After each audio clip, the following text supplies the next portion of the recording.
our perspective is like we're in the business of serving subcontractors, right? Like it's kind of an environment of high dependence. You have those key relationships that by proxy to their skills and competence, more or less build out your quote team's competence through accessibility to those, those highly skilled subcontracting performers. I mean, those are hard to find. I mean, working with contractors myself, I mean, when you find a contractor who's good at what they do, is reliable, you hold on to them for dear life. Yeah, no, for sure. Whether it's rehabbing, fix and flip, larger complex, it's so worthwhile to slow down and just figure out kind of what your philosophy of hiring is.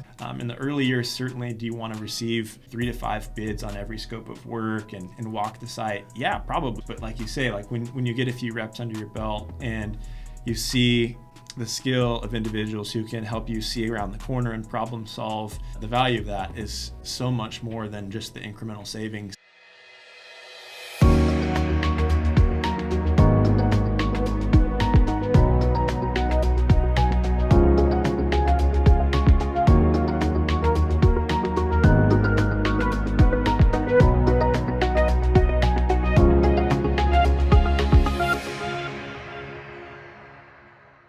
Hey guys, welcome to the Realized Gains podcast. I'm Stephen Tran. We're on episode 59 now, and Happy New Year.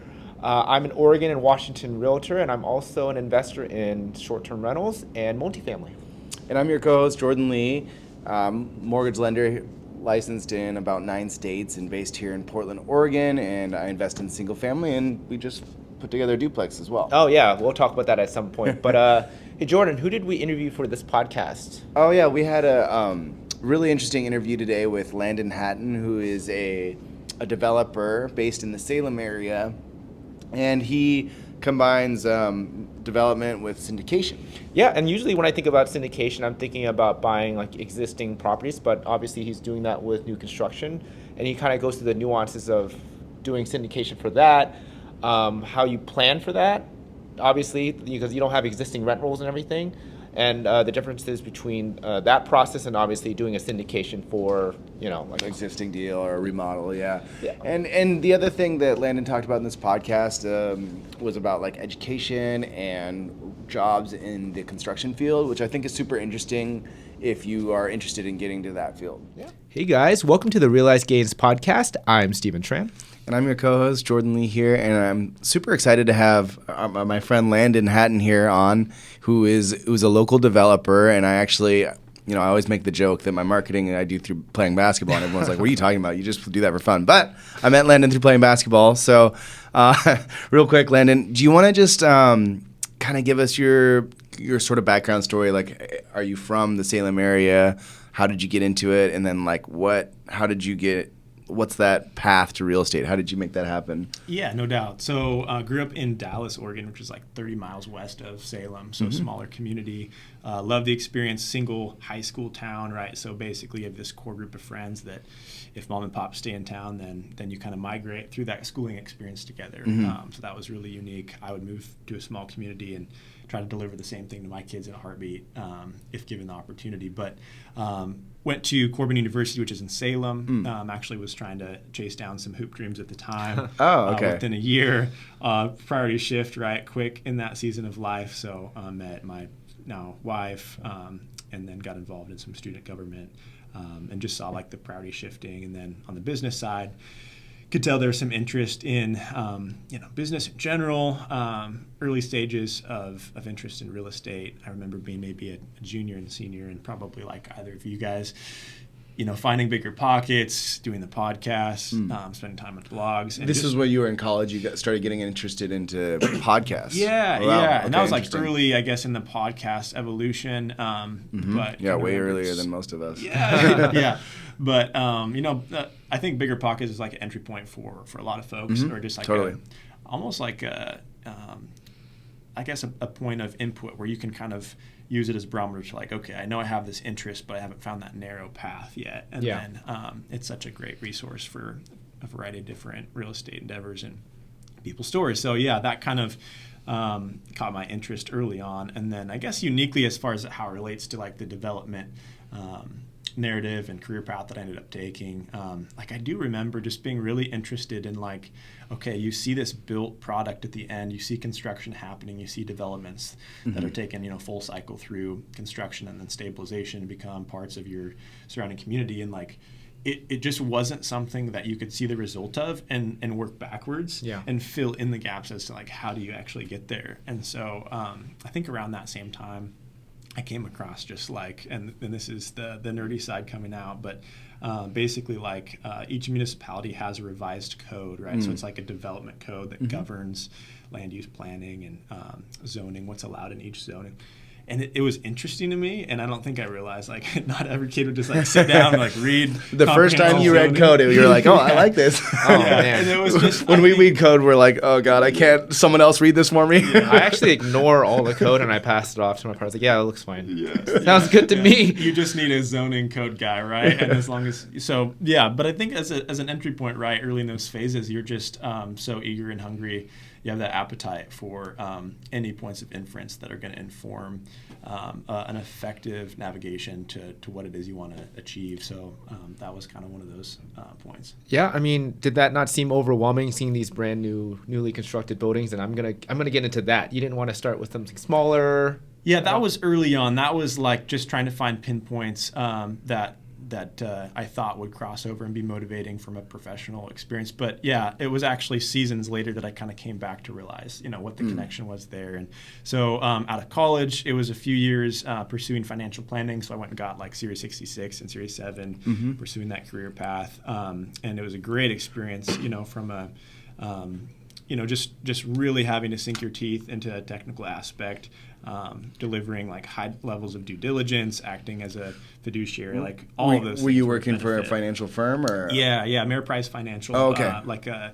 In Salem, they have advisors all over, but for a small group out of Salem, and it was a great experience. Great team, great boss. Were you on the sales side, or were you on the kind of the support role? Okay. So like being groomed to be an advisor, early career. So an actual like kind of salaried type position. Yeah, I think you'd call it like a paraplanner, similar like a paralegal. But you still had to get all the licenses to talk with clients or whatever. Yeah. So I mean, certainly not time like that is not lost early in the phase of your career, and great environment, great exposure. Just the pace was not a great fit for me, and so I think I, through series of events, just came to have clarity in regards to how important like pace and environment and variety were going to be to inform how to find a career path that was really energizing and motivating, and so ultimately. Moved away from that goal, that framework from a career perspective, jumped into project management.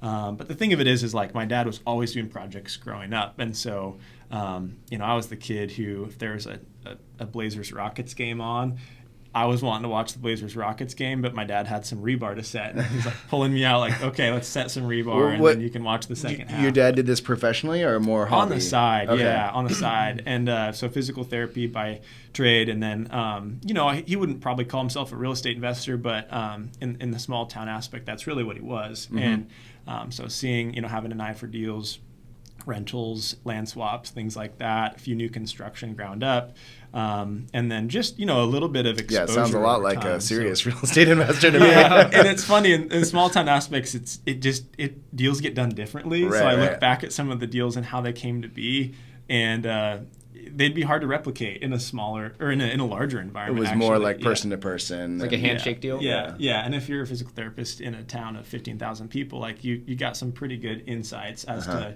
who's doing what and what's going on. And so, fun to kind of look back at. But gave me a little bit of like familiarity by exposure, comfort by exposure in the construction environment growing up. Kind of returned to that.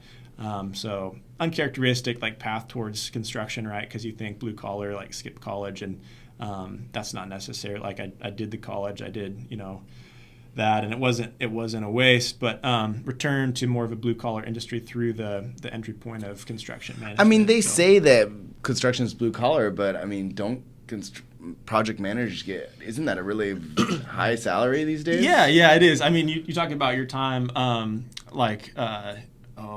it was in the, after you moved from Portland, you spent some time in the Bay Area, right? Yeah. So like that area, if you come out of school with a construction management degree right now, probably the Bay Area or like Denver, growing municipalities, you'd probably be like base 120, like solid. taking a rip of percentage of profit and incentive, like it's a competitive what is environment. that incentive? Like, let's talk about that bonus just for our listeners who might be thinking about career paths. Yeah. So you're saying your base is going to be like 120. What about bonus wise, commission wise? How does that structure work in that field? Yeah. I think if you're in an area like that has really strong demographics, a small amount of talent that's going after a really aggressive amount of development, I think you could see like base 120, and then you might see 20 to 50 grand of profit, just depending on like time of delivery, milestones, kind of your critical path type incentive plan. And what education requirement is there? That would be, I think, a construction manager. That might just be as simple as a 4-year degree, yeah. And like pretty much they'll hire you right out. Like you don't have to have had experience on a job site or anything. It could be, and ittle rile a lot of like all the guys that have been there. Like their mom and dads are going to be like, "Are you kidding me?" They'll tell their sons and daughters that they don't know anything, and they're coming out making 140 grand a year. But it's a huge bias, and you think about the perception, in your traditional school experiences, right, growing up, like trying to make those career decisions, and I don't think that's as much or more than any. Engineering is considered like the top field, but that's like a software engineer salary. Like, if not more than. If not more, yeah. Right out of college. I think what is that? And what does that job like look like in terms of day-to-day rough hours? Like, what are your kind of expectations? Do you have to like travel around a lot? Yeah, in that type of setting, you may have kind of a geographical range, depending on size of company and kind of that territory that the particular company is going after, the asset class. It could look like a lot of different things. If you're building like franchises, it could be a removal and displacement for a time on a contract basis. If it's more kind of a established local construction firm, reputable, long-lasting, high visibility, like Rich Duncan, CD Redding in Salem, there'd kind of be more of a geographical boundary, on that. And then, so in terms of raising a family, it could be sustainable. But I think oftentimes it could be, base wage if you're delivering on a certain timeline. From a roles perspective, you've got project engineers who are doing a lot of submittals, documentation, detailing, ensuring plans and specs are congruent with the built product. You've got a project manager who's going to be facilitating, schedule, municipalities, permits, inspections, hiring subs, ensuring that the critical path is being flown through and executed. And then, more of your boots on the ground guys, which would be your traditional, superintendent, senior foreman type of roles who are going to have really strong construction knowledge, experience in the field, strong leadership capabilities in terms of kind of quarterbacking a variety of different professional subcontractors and trades that are going to be required to get a project done.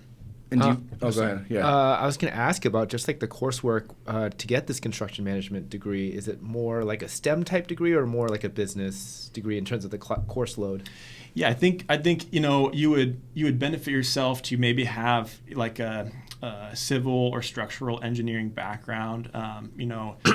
Some, I think, engineering types will gravitate into construction management after pursuing an engineering degree. I think that has a lot of benefit just because, the time spent there is going to allow you to have a really strong sense from just the mechanics of the actual, built environment, complex, whatever it is that you're constructing.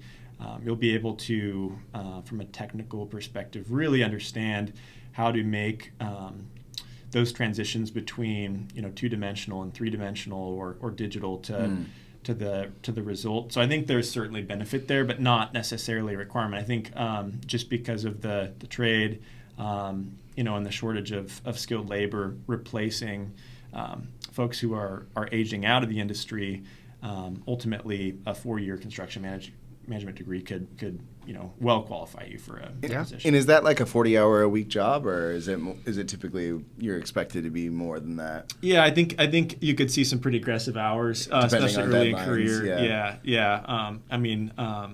Salary position with incentive benefits that are very results oriented, and so I think it could look like a lot of different things. Obviously, a lot of different roles, and but certainly as an industry where, regardless of season of life, I really do think that construction offers kind of a place for everybody, and even anything from finance to construction administration.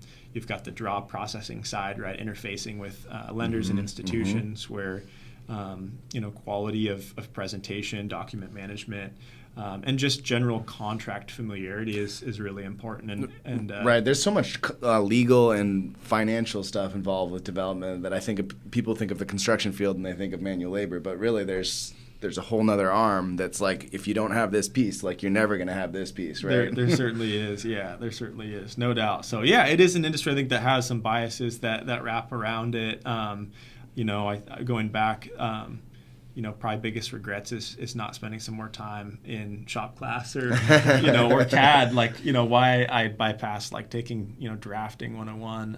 I couldn't tell you, but I think a lot of it is just the perception of why am I going to spend time on an elective course that, puts you closer to a perception that's not really reality. So yeah, it's been an energizing opportunity. My partner and I, Mark, started Skyline Builders, and then ultimately have just built a small team, but a small team of folks who we describe as high caliber, highly reliable, high sense of ownership, and just try to create that energizing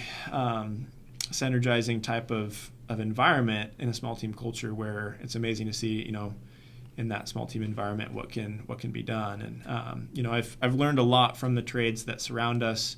We work with a number of different subcontractors repetitiously, and you're hiring them for a specific need or role. It might be something that seems very simple, like drywall. It might be very complex, like excavation, site development, utilities. But it's a huge blessing, young as we are, with the entry point and a fairly aggressive few years of scaling up, just to have accessibility to those trusted key relationships. Because our perspective is we're in the business of serving subcontractors, right? We exist because they exist, and so it is.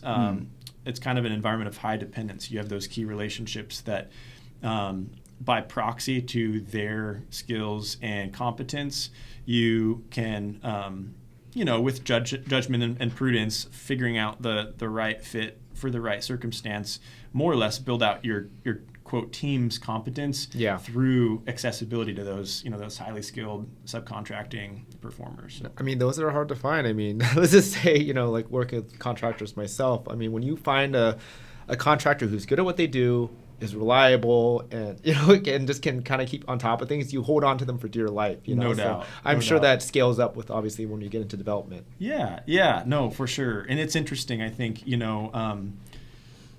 whether it's rehabbing, fix and flip, or remodel, personal home, fourplex, larger complex, I think it's so worthwhile to slow down and just figure out kind of what your philosophy of hiring is, and what is it that you're going after.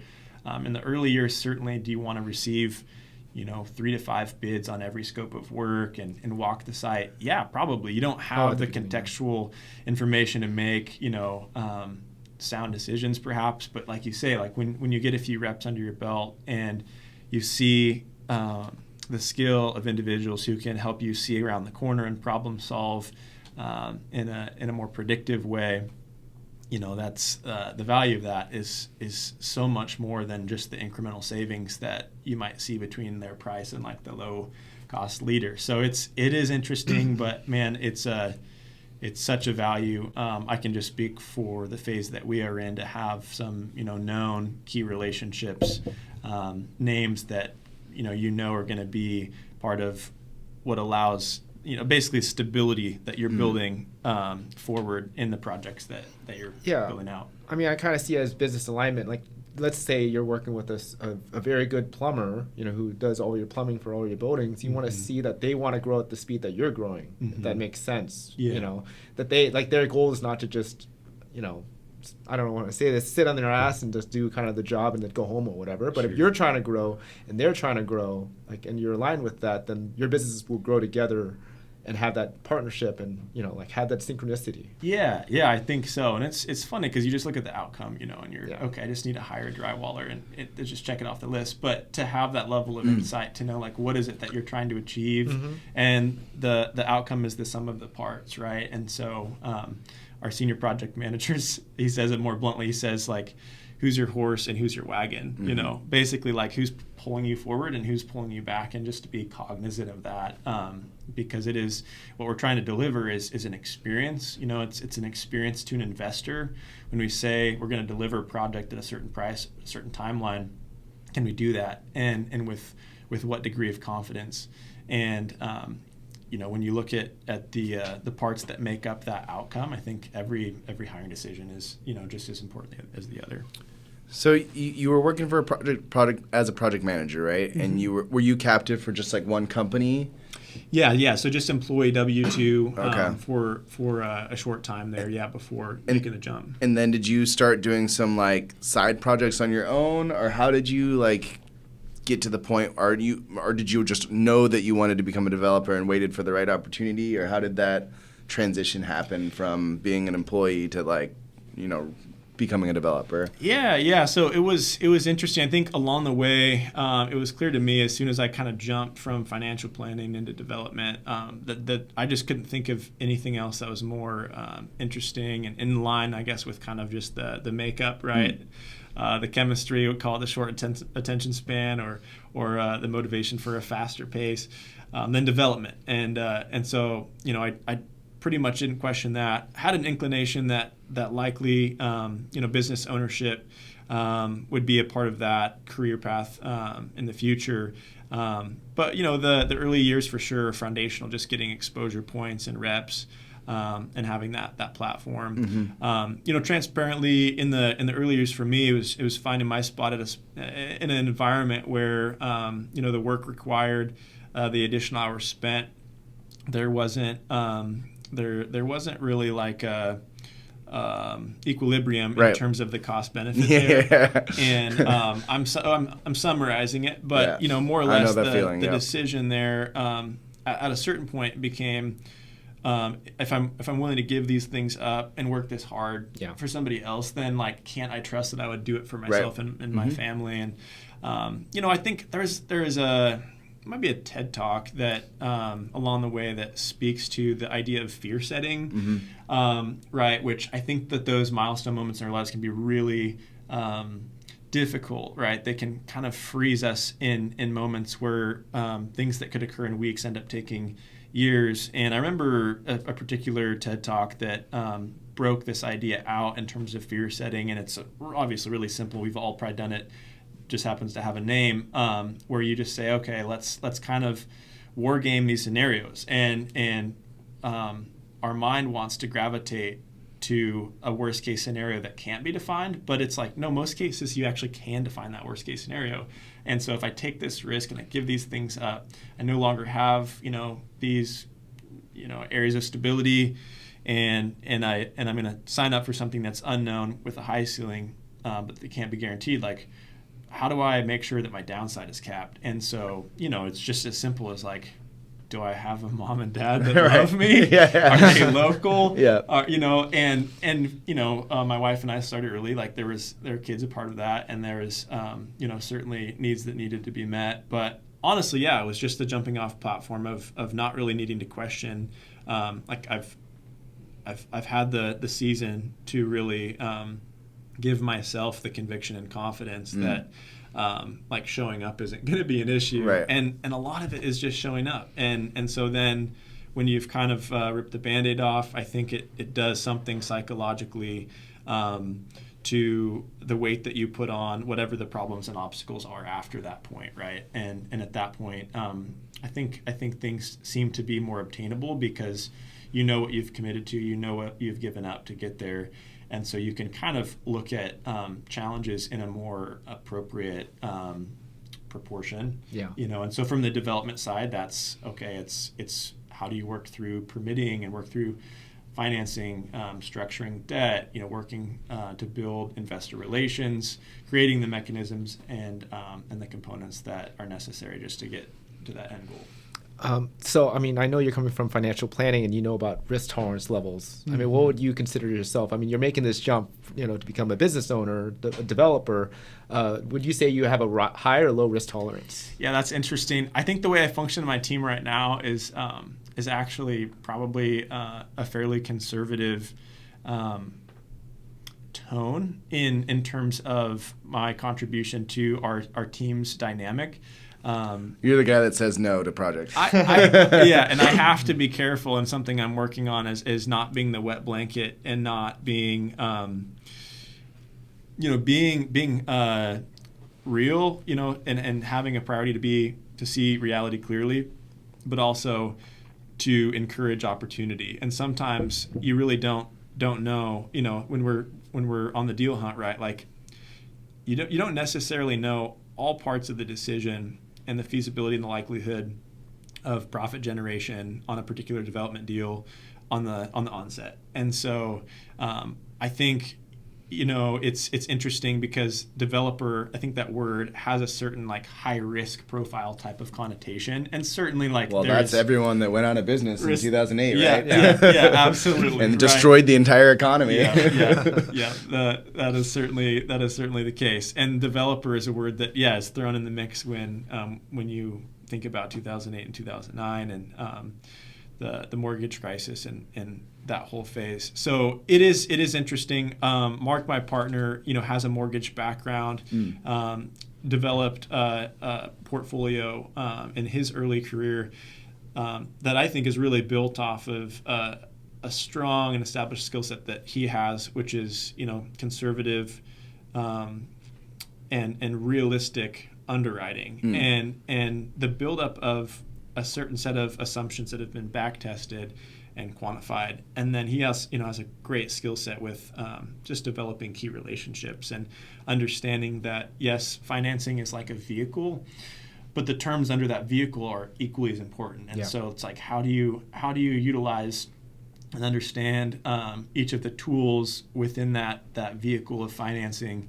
that is going to create layers of insulation for sustainable profit generation. And so it's really through a combination of a lot of factors, but Mark's skill set, strengths in those areas that I think we're able to kind of balance each other. And we've done some personality profiling, and there's 1,000 of them out there, but there's one called CVI, Core Values Index, and his primary kind of, we'll call it personality profile, is visionary builder. So it's visionary primary, builder would be the second wing, and mine is builder primary, visionary second. And so I think the way that plays out in terms of deal analysis, underwriting, evaluating opportunities is that he'll often, he's extremely gifted with attracting opportunity. Right. Yeah. And then it's just how do we create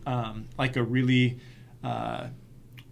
I guess practice candor, practice like a healthy level of disagreement, in terms of can we communicate in a way where there might not be perfect symmetry in terms of risk appetite, how we perceive the likelihood of a development to move forward, timing, return, risk, whatever those elements are. But can we communicate through each of those so that the combination of inputs provides for a more resilient decision, whether it's go or no go.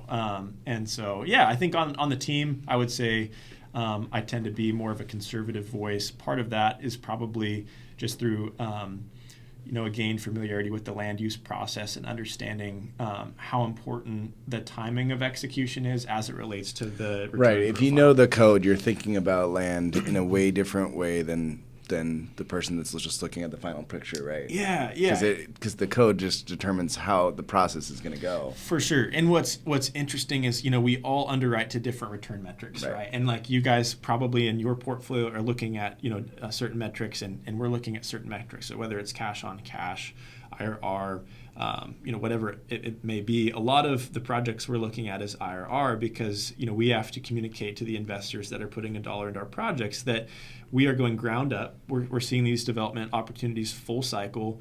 We're enduring basically stabilization, so through the lease-up phase, and upon the completion of that life, basically that phase of the development life cycle, then the asset begins producing revenue. And so IRR, as we know, like bakes in the time component of that return. And can you explain the difference between cash and IRR? Can you? You probably can better. So, okay, I'll do IRR. You do cash on cash. So, sure, yeah. So IRR is going to take across a set time.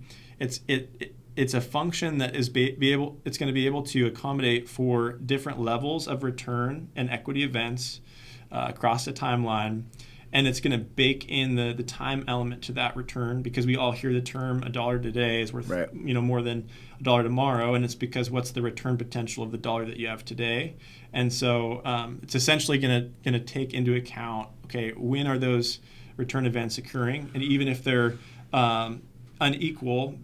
Basically, the return is going to be factoring in both your time and the variation of your amount. So as cash on cash isn't as repetitiously used in our environment just because of our investor because there's base. Longer time. Like you might be at 2 years before you see $1, right? Right. Yeah. Can you clarify what IRR stands for? Yeah, internal rate of return. Mm-hmm. Yeah, and so it's actually like a pretty like if you took a investment fundamentals class, like it'd probably be in your 101 Excel,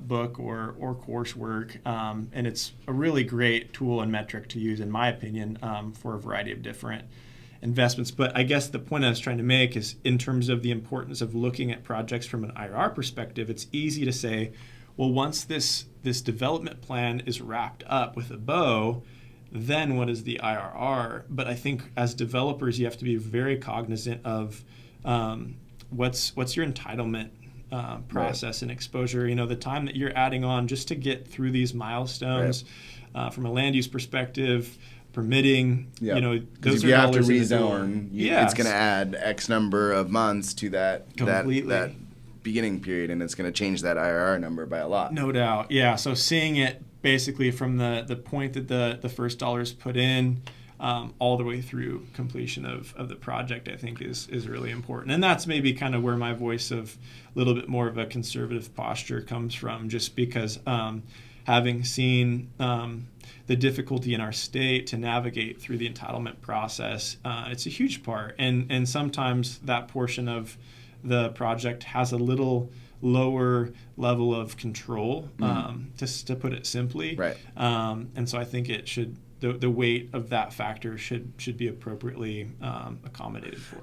And that's why that metric is used for your industry and your field much more so than other metrics, because there's a delayed time period when you're doing syndication most of the time, right? Yeah. I mean, not always, right? Sometimes it's already just like a new purchase and it's happening in 30 days or whatever. Sure, but generally speaking, it's a longer time frame, on the right? development side. Yeah. Jordan, I thought you had a challenge of defining cash on cash return.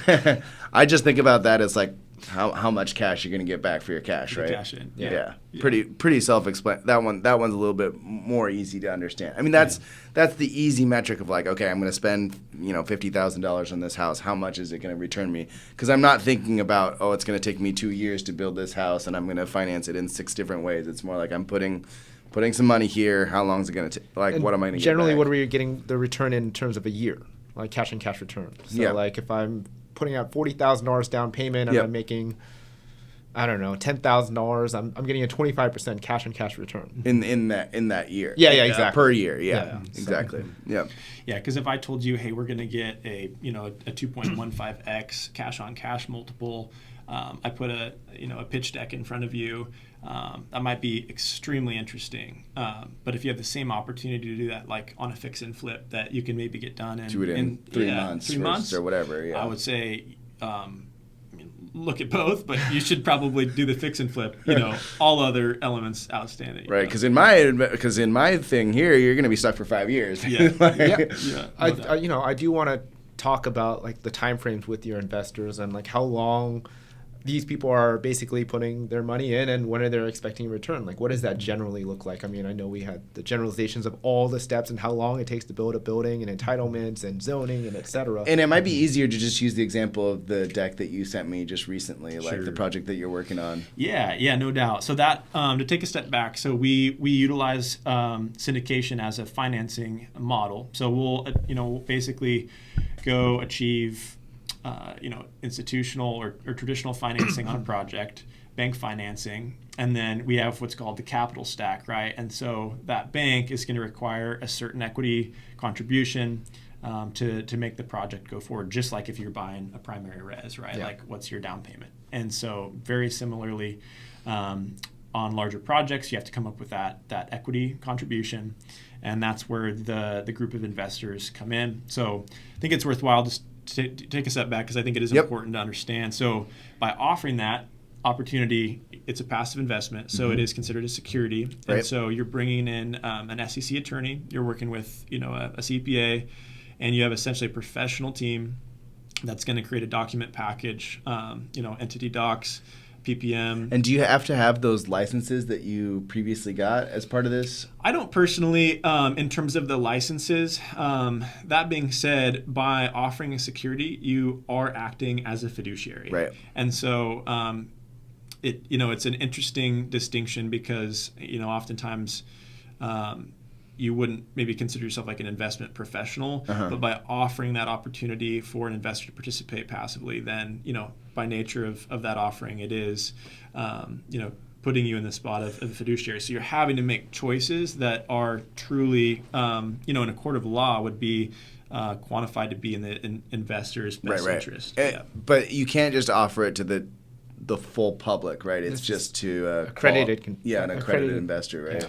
Yeah, and there's a variety of different.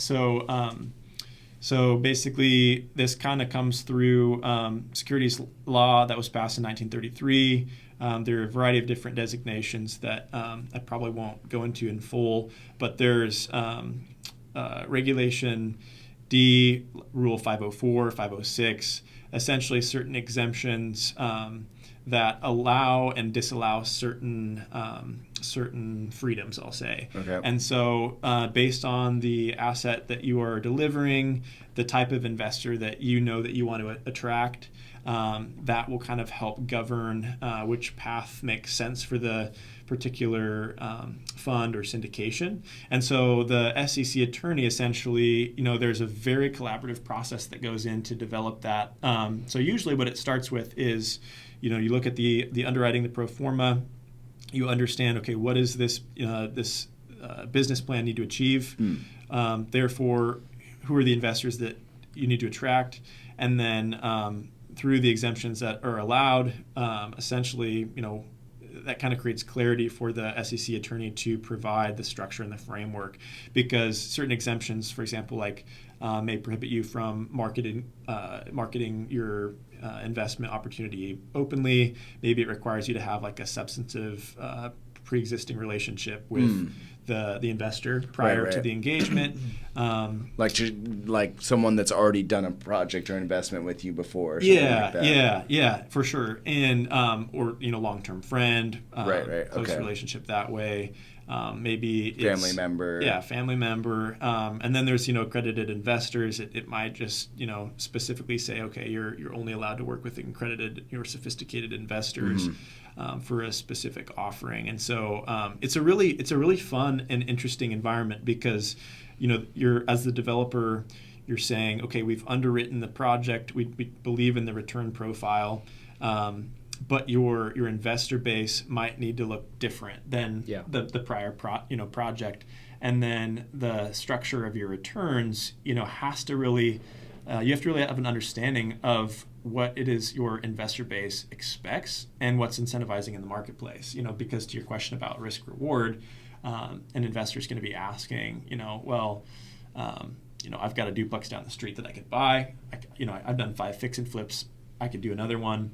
I could put this in the stock market, and kind of understanding the risk return profile is interesting. So different ways of structuring that. That probably warrants a whole different episode, but more or less, yeah, that's kind of the boundary in terms of the structure and who we're working with and how that gets done. Now, you talked about the offering or the pitch deck that I sent you. So that's Hickory Lakes Apartments, right? So 60-unit new construction project. It'd be your traditional 3-story walk-up apartments.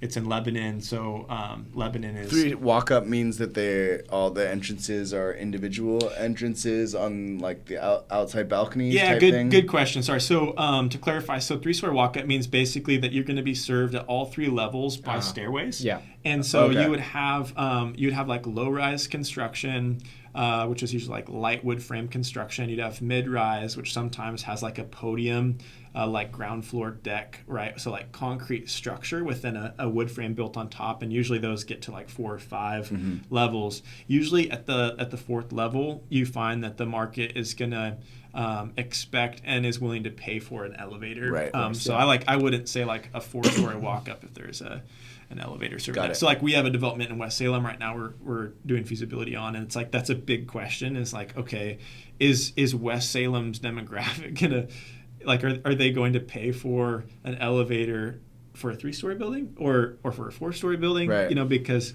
you can maybe get more units, but are you going to really be able to attract a tenant base that's willing to huck groceries and kids up and down the 4th floors? I've done it before. Don't worry. I live in San Francisco.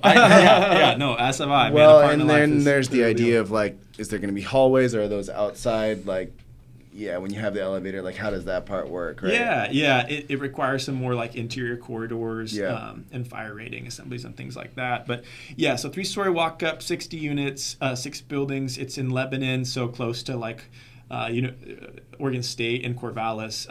Lebanon is actually a really interesting market. It's kind of like a secondary market, smaller population, but there's been a lot of like hospital and institutional investment and development nearby, and so some really good demographics. Just probably lack of housing too. Lack everywhere. of housing, population growth, proximity to state schools, and then programs that have kind of satellite campuses that are now positioned, proximate. So this particular site, it's a single asset syndication, so it's project specific. It's not a fund where you're putting in a number of different projects and hoping for like a blended return based on the result of those projects. It's specific to this is the 60-unit project you're investing in. You put money in, you own a portion of that asset, and then through the development cycle, it's going to deliver a return. So it'd be a 5-year hold.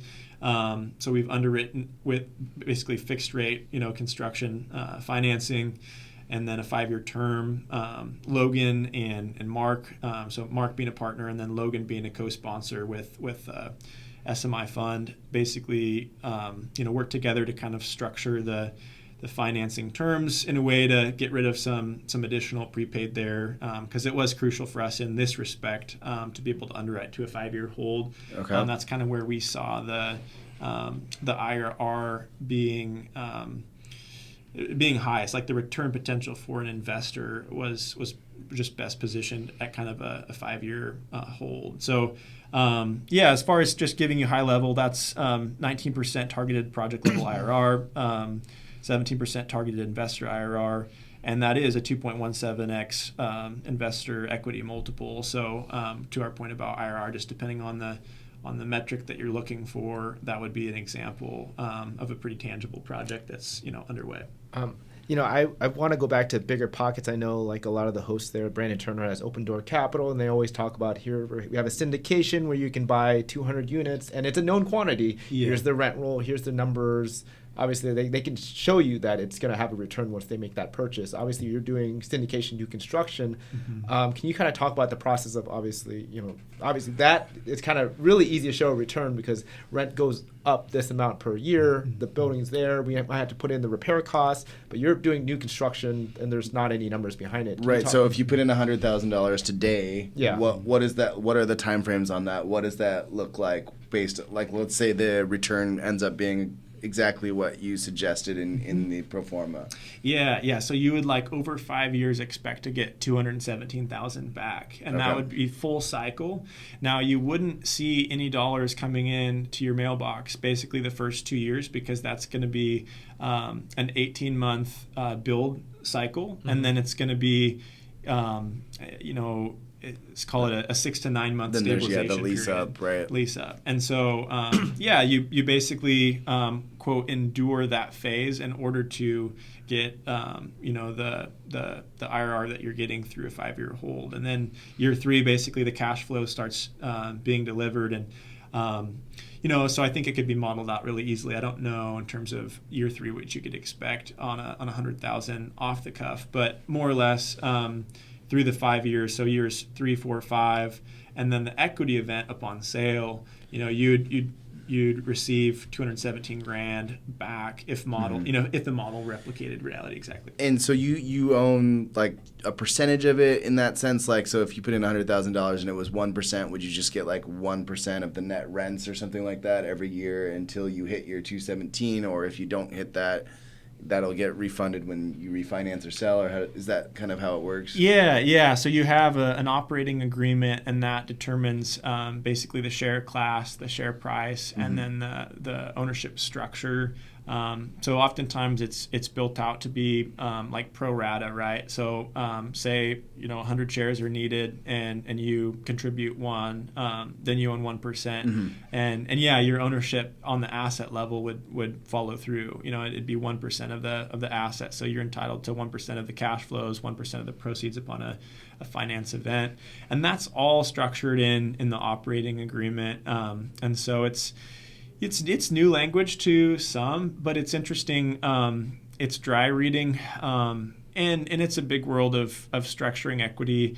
But our goal is really an expectation of clarity. If the operating agreement can't really be read through with expectations set, with strong confidence and fairly low levels of unnecessary sophistication, that's really our goal, because it's kind of can you explain it to a 9-year-old test? You really shouldn't be in the business of doing something that you can't explain to your kid. So we really try to model these out in a fairly simple way. There is certain hurdles, right? Or you've probably heard of waterfalls that you can build in. So once you hit a 15% targeted IRR, then there's a split that goes 60-40, 60 to what would be considered the LP investor and 40 to the general partner or GP.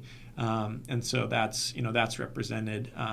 But oftentimes there's layers and layers of waterfall that we've just found not to really be helpful or necessary. Yep. And so then so in this case, the maximum that you would receive would be the kind of that 217 total, whether it happened during the while you're just getting rents monthly, or whether it happened at the sale or refinance. Let's say for whatever reason it didn't get leased up fully, rates, the price, the value when you go to sell it or refinance wasn't quite there.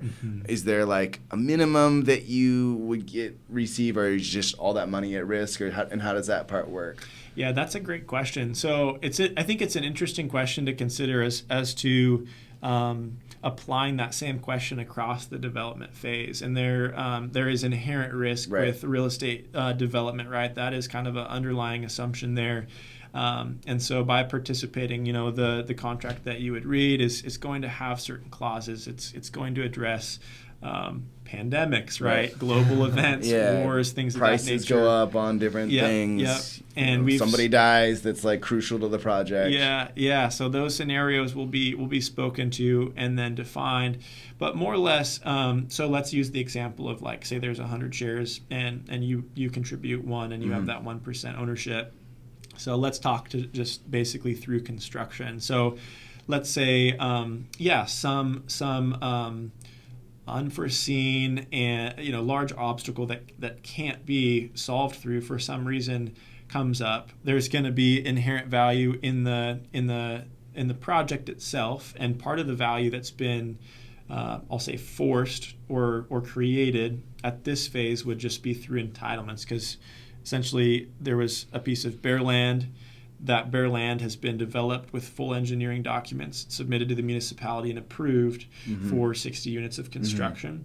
So you do force value through just the land development or entitlement play there. Yep. So as you contribute, we'll say one of 100 shares, you at that point, in terms of looking at it as like, what is my contribution like collateralized off of, you would retain 1% of that existing asset. Now, in terms of, process of return on like a liquidation event, it would be, bank would be senior in priority. It would then be LP investors, essentially. And so that's how that would flow through. Right. And then the GP essentially would, receive whatever the residual amount or nothing after the return would be delivered in that kind of like worst case scenario event. But talking through specifically to for a project like this that's fully engineered, approved by the city, strong legal team in place, you have complementing skill sets through SMI fund management, ourselves as builder, Skyline Builders, and then legal team surrounding you with a SEC attorney, an accounting firm, and a third party kind of audit review committee, right? So you have this professional team that, in the combination of efforts, is going to work through to deliver a finished project. Now let's talk to you. Okay, so what about everyone is motivated to finish it, right? Yeah. There's huge incentive, right? So that's how you get paid. we all have competing opportunities for time and investments and resources. So that it's a huge priority in terms of delivery and execution. But it's a great question in terms of like, and the faster that you finish it, the more that you will make out of the project. Completely, right? Yeah. Because again, if you save a day, it ultimately does have an impact on return from an IRR perspective. But to your point, if the pro forma is going to model a large set of assumptions, it's cap rate compression, it's interest rates at the time of sale, of modeled sale. It's property taxes, it's rent rate escalation, it's overhead costs. You asset can only management. predict so much. So all of those assumptions are they're not hypothetical. They are specifically validated, I would say, in terms of the numbers that go into the pro forma, but still subject to reality. And so you get 5 years down the road, and let's say that property taxes were a little higher than expected, that operation costs were a little higher than expected, and even though we're all expecting and hoping for interest rates to come down, within a 5-year time horizon, let's say that they don't. So ultimately, your dollar is still going to be receiving kind of those pro rata returns. But if the overall return profile through the returns models that are established in the operating agreement, if they're lower than projected, then so too your proportional returns would be lower. Now, the waterfall can be a really effective tool for an LP investor, just the way that like preferred equity or debt could be, right? Oftentimes you would utilize, say, like a debt fund or pref equity to say, you know what, this is going to be your preferred level of return. We're going to deliver a guaranteed 10%. You're going to hit that 10% before the GP gets paid. Now, the waterfall, in a similar respect, but to a lesser degree, gives the LP investor a similar opportunity. So in talking specific to Hickory Lakes, there's a waterfall at 15% IRR. So your CPA advisory firm would be running, the books and accounts. They'd be working through the pro forma model as it's actually working through the business cycle, and then perhaps you say, okay, it looks like we're at like a 16% IRR.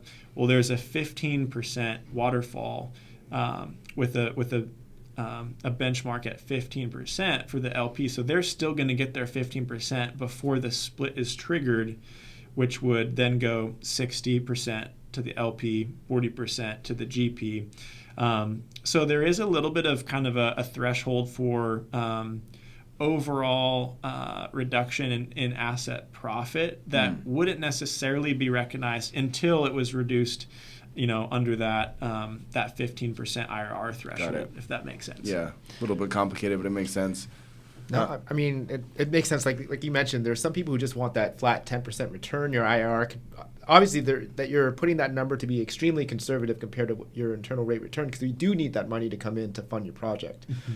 Basically is how I'm kind of hearing it. And then there's obviously the ones who are in it for their actual share of the return, and they're a little bit more of the active members of the stock is what I'm thinking.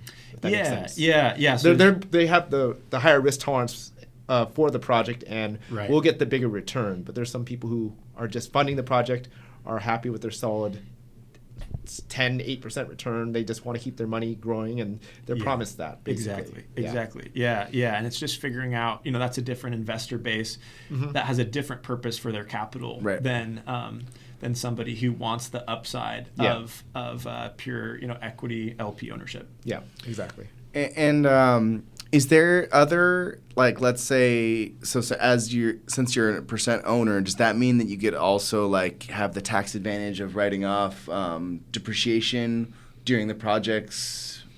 Yeah, I would. So Logan on our team would be an incredible resource in terms of talking through some of the tax advantages, as would the CPA who's retained on the SMI fund. There's a number of things that you can do to structure and kind of prioritize the depreciation up front, right? And so we have the ability to do that through new construction, through a cost segregation analysis as well. And so the tax benefits flows through and is accelerated in those. It's not just the developer that gets the investor sometimes invest in syndication so that they can get that tax. Correct. Especially if it's the first couple of years that people like that in new construction, I understand. Yeah. And we draft a little bit in regards to the sophistication of Logan and his team at SMI Fund in regards to the mechanisms through which investors can participate. There's a variety of different tools and strategies, whether it's through retirement accounts or TIC holdings that he would be really qualified to speak about. But yeah, certainly we do see investor profiles, individuals who are going after participation for more of a capital preservation priority, balanced with the expectation of return. Got it. So a couple of kind of quick questions here as we kind of getting closer to our time. One thing is what's the ideal lot or land that you are looking for right now if someone had something or knew of something? In terms of a project, what's the good fit for your firm? Yeah, it's such an interesting thing. And I would be curious to ask a similar question of both of you in terms of, the ideal asset that you'd have an opportunity to say, hey, if it's in my portfolio in 2024, pick it out. It's so interesting where we all have preferred asset types, but a deal is a deal. And I think I've had to evolve in terms of my being aware of from a personal motivational standpoint, what things you gravitate towards because of interest or competence or challenge, whatever it may be. Yeah. And then in terms of delivering return to an investor, just being wary that literally maybe the duplex lot down the street that you cross by every time your family goes on a walk, it might actually deliver a better return than the 30-unit high-density mid-rise, right? And maybe that's because you have a relationship with the seller and, there's some seller carry opportunities there. Maybe it's because the land use is very simple. It's readily developable, or there's some sort of incentive, right? Maybe there's urban renewal funds at play, or who knows. So I think it's interesting. I'll maybe just say it this way, from Skyline Builders' perspective, really we're taking on a variety of different asset types in terms of new construction profile. And in the right environment, I think a duplex or larger, we have kind of a custom homes division, but speaking to more of the investment side, duplex and on is really something that I've seen feasible return potential for, in terms of potential for investment returns. The project type that we would gravitate towards out of competence, motivation, and I think just maybe the eagerness for a challenge would be, generally apartment complexes, mixed-use complexes that would have any variety of, we'll say, 12 to 80 units in multifamily dwelling mix, a range of different unit types. In a mixed-use complex, perhaps some retail, commercial exposure, likely at the ground floor. That's the type of asset class that we really enjoy being involved in through all cycles of the development process. As is like kind of light industrial, like storage, flex space. Flex space is a really interesting asset class, both from a builder perspective, but also just in terms of the returns potential. The demand for that type of asset, I think, is really strong in a lot of our municipalities. Self-storage would be, in the mix. Yeah. What would be an example of a project that everyone could understand for flex space? Yeah, so think about kind of like your metal shell type industrial buildings, clear span, open space, just clear, dry, warm, flexible use. Okay. Concrete slab, right? Some basic utilities stubbed up to the building, and you're driving through a complex, and you might see like a Sherwin-Williams, an auto body, a paint shop, touch up, a window tinting. So we're thinking like Amazon warehouse, UPS, etc. Yeah, really designed for like industrial use, but flexible for like the small business to large scale commercial use. Gotcha. So it may even be like you've got like a Charles Schwab, and any assortment of commercial uses that are mixed into that kind of flexible complex. And so very simple to construct. But in those development types, your tenant base is really important. Figuring out like who's your anchor tenant, can you get pre-leased, and kind of create like a lease up momentum, because you're relying on kind of a pure commercial tenant base. Nice. But those are probably most interesting. But likewise, like I would be very interested how you guys kind of work through that, because you're in a position of both on the mortgage side, but also on the real estate investor side of like seeing probably actually a lot higher repetition of deal types and exposures than I would be. Like I'm pretty much, oftentimes I feel like I'm a horse with my blinders on, and it makes me curious for inputs like either of you. I mean, for me, as I've learned over the years, there's projects that have really great return, but are just more work, more active. And so now I'm tending to steer away from that. So like I said, if there's any active aspect, I tend to steer away from that as much as possible, because I'm not looking for a job. I'm looking for an investment, something that grows. And so something passive. Yeah. I will take a lower return as long as I can just be completely hands off and not stress and think about it. Because I've had my best years ever in the past, and let's just say I was the most stressed I've ever been. Completely. So that's like short-term rentals, stuff like that, that are just a lot more active, people complaining. Like you're literally running a business, customer service. So that I tend to stay away from unless the returns are great enough for me to hire property management to do it all without me thinking. You bet. You're looking at like, talk about a metric. It's like time and return. Like what am I putting into it? What am I getting? But then is there a margin there where if I alleviate some of my time, can I still get the return, so that, all things considered, it makes little difference in terms of what's required of you from a day-to-day perspective, but you're happy with what it's doing. Yeah, I mean, freedom is important to me, like I say, if it adds some more, like let's say I can expend a certain amount of cash, I get a okay cash on cash return, but I have more financial freedom that's added to my pockets every month, then I don't have an exact number, but if it's a solid amount, then I'm comfortable with it. No doubt. I haven't really I'm not calculating. Yeah, I mean, if you're putting in like 20 to 40, and it's something that cash flows, and there's some upside to it. Like, maybe it has a lot that you could cut off, or maybe it is just a good location that equity will grow over time, or it's recently built and super easy to manage. I think those are kind of like he said, less time, less worry. No doubt. Yeah. It's funny where I think real estate, the decisions we make, like sometimes it is short term, but as we're all kind of in that path towards building like a personal portfolio, those assets kind of become like the story of, there's a connection there between like lifestyle and the part that they're going to play.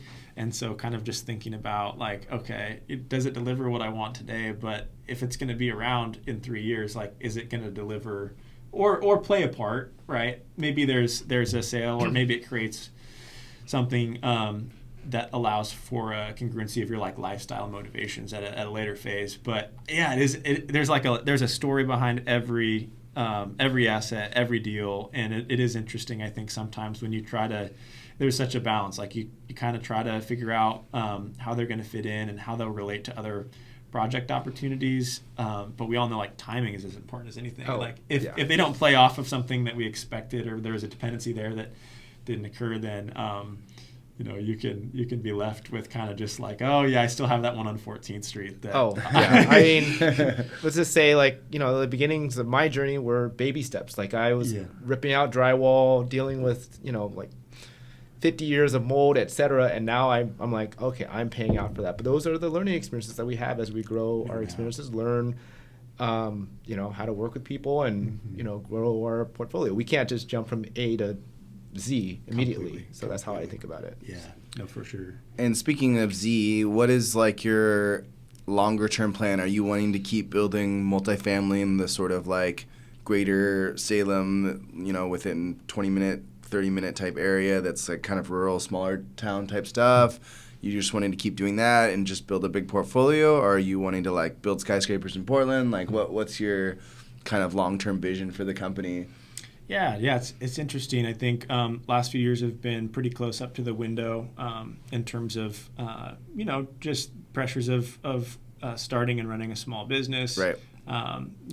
Blessed with an incredible partnership with Mark and some really key individuals, but certainly has been a season of like scaling up has been a big priority, and it's just interesting. I think we're in a little bit of a turning point where in the last few years there's been a real priority to create a track record, reputation, brand awareness, and so some of those priorities are moving into more of the established camp, and with that, I don't know that I would say we're like taking our foot off the gas, but more so just figuring out where the foot needs to be.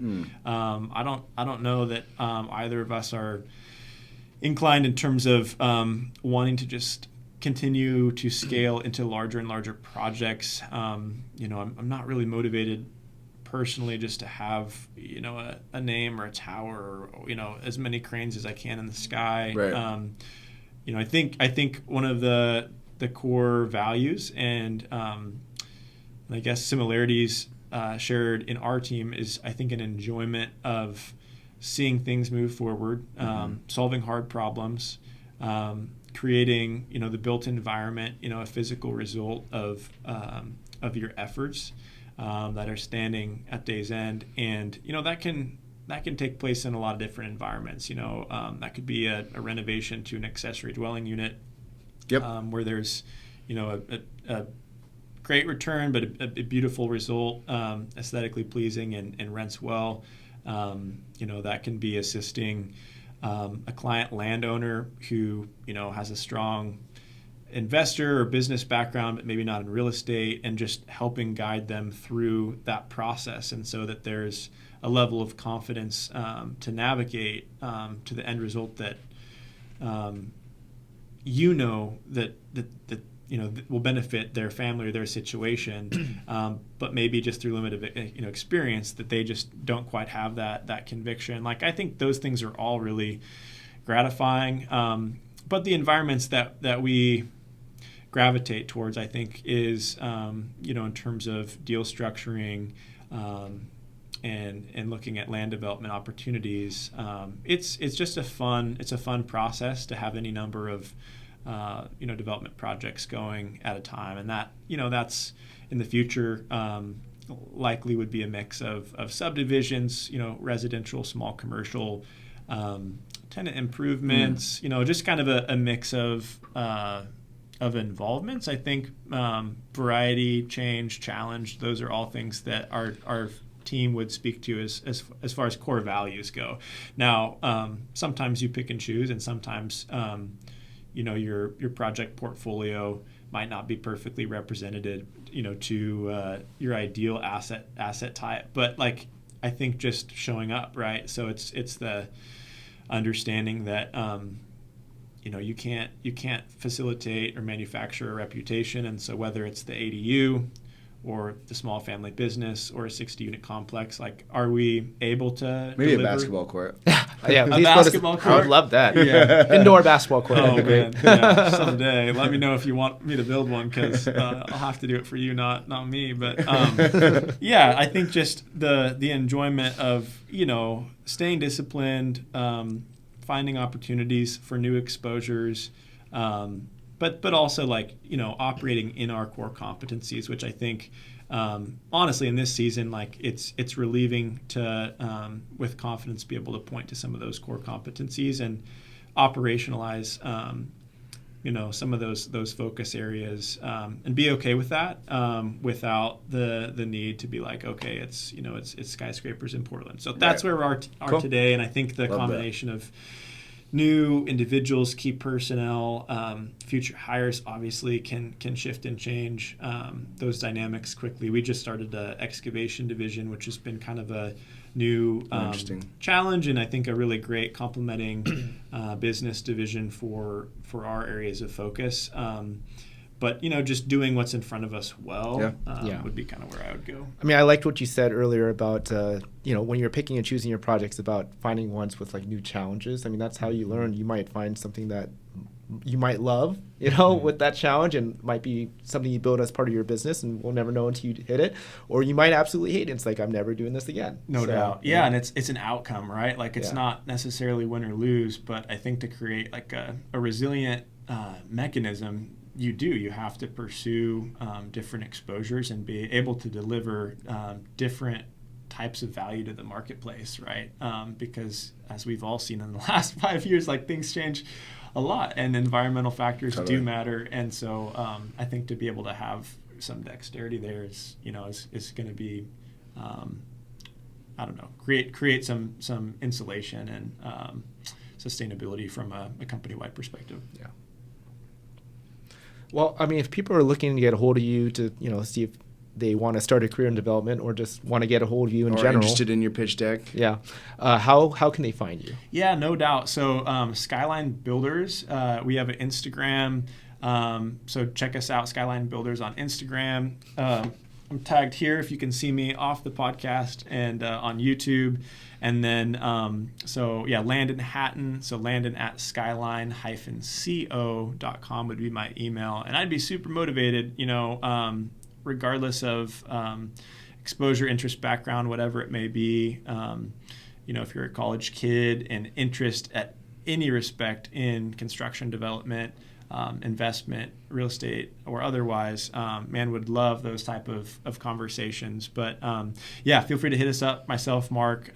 Mark, of course, is going to be the more eloquent, smart, sophisticated one. So I'll defer for financing and a lot of the syndication aspects to Mark. But I know he'd say the same thing and would be overjoyed to chat with anybody. And speaking of high school and college kids, you mentioned that you did leadership, student government. I did student government in high school. Stephen and I are involved in leadership in a nonprofit. Yeah. How important is that for kids to think about doing?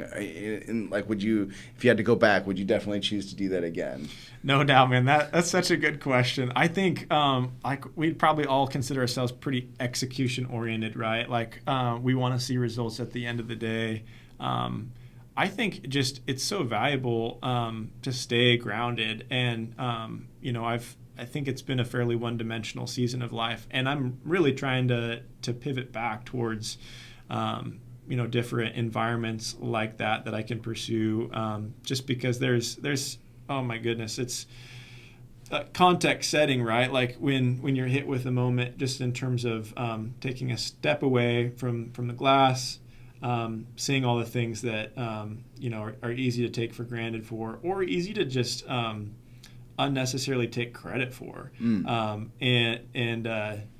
just like spend some time in reflection about the individuals that have been small parts to our path, and what all has had to be there. So it's hugely important. I think whether you're looking for I want to be well-rounded and don't know what the future holds, but exposing yourselves, finding challenging environments, right? Figuring out how to work with people, like you mentioned. Yep. And I think the school setting, through college, whatever it may be, there's some great opportunity there just to navigate group dynamics, an understanding of like personality types, how to get projects done, like how to make a decision as a group of people. Absolutely, yeah. I think there's like almost unreplicable opportunity in the school setting to actually figure out how to work well with people.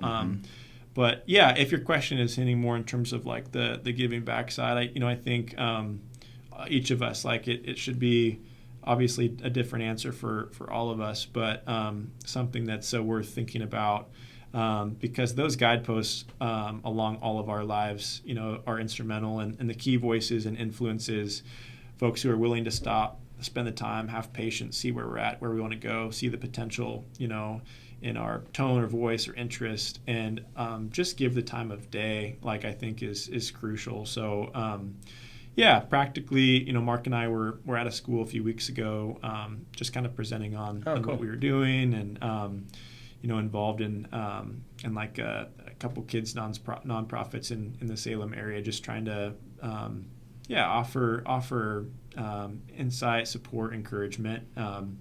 Who really cares about if the future overlaps with development and construction? But like, man, just to be positive voices in kids' lives is for sure a priority to both of us. But yeah, I mean, I'd say pursue it. Those days, a lot's changed since days in student government, but it's the lessons they hold. They do. You still use them. Absolutely. Yeah, absolutely. Yeah, and you find yourselves in environments where you don't have everything that you need to excel, and like you say, that's what makes you grow, change, and evolve. So yeah, I totally agree. Cool. Well, thank you so much for your time, Landon. We really learned a lot and really appreciate it. No doubt. Yeah. Thanks to you both. Appreciate it. Thank you.